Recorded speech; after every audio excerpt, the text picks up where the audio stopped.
કચ્છ રાજ પરિવાર વતી સર્વે કચ્છવાસીઓને નાગપંચમીની શુભેચ્છા આપવામાં આવી। સ્ટોરી રિપોર્ટ બાય કરણ વાઘેલા, ભુજ। આજે નાગપંચમી છે। શ્રાવણ માસની સૌને શુભેચ્છા અને ખાસ કરીને નાગપંચમીની સર્વને કચ્છના મહારાણી પ્રીતિદેવી વતી હું સર્વને શુભેચ્છા આપું છું।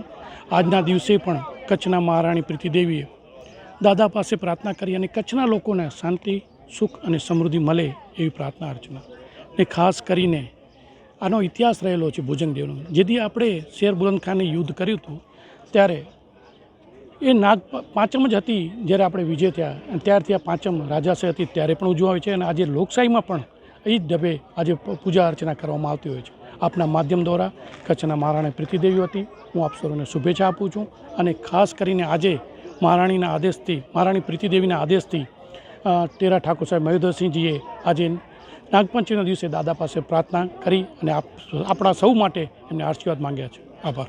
શ્રાવણ મહિનાના આ પાવન અવસર પર હું મહારાણી પ્રીતિદેવીને રાજ પરિવાર વતી આપ સૌ કચ્છી ભાઈઓ બહેનને શ્રાવણ મહિનાના પર્વની શુભકામના આત્રેથી આપી છે। જે શ્રાવણ સુદ પાંચમ અને ભુજિયાનો પાછો મેળો અને ભુજંગદેવ જ્યાં બિરાજમાન છે એની પૂજા અર્ચના એ વર્ષો જૂના પરંપરા મુજબ ચાલી આવે છે। આજે લગભગ 300 વર્ષ એને થશે।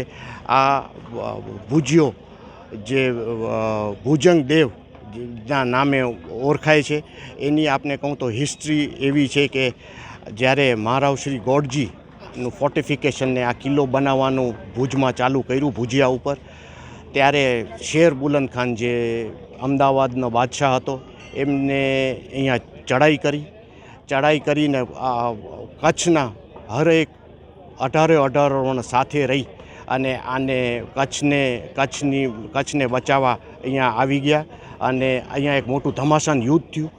એ દિવસ જે હતો એ શ્રાવણ સુદ પાંચમ હતી અને એને આપણા બલિદાન આપણા પૂર્વજોને કરવા માટે એક મોટી રવાડી, કચ્છભરમાં મોટામાં મોટી રવાડી કહેવાય એ આપણે સાવજ સુદ પાંચમના પ્રાગમેલ દરબારગઢ ટીલામેડીથી ચાલુ થતી, તે હોરી ચકલાના નાકા થઈ, સરાફ બજાર પૂરી થઈ, ભીડ ગેટના નાકા ઉપરથી થઈ અને અહીંયા આવતી અને ભુજંગદેવના ને આપણે પૂજા અર્ચના કરતા અને આપણા પૂર્વજોને યાદ કરીએ છીએ।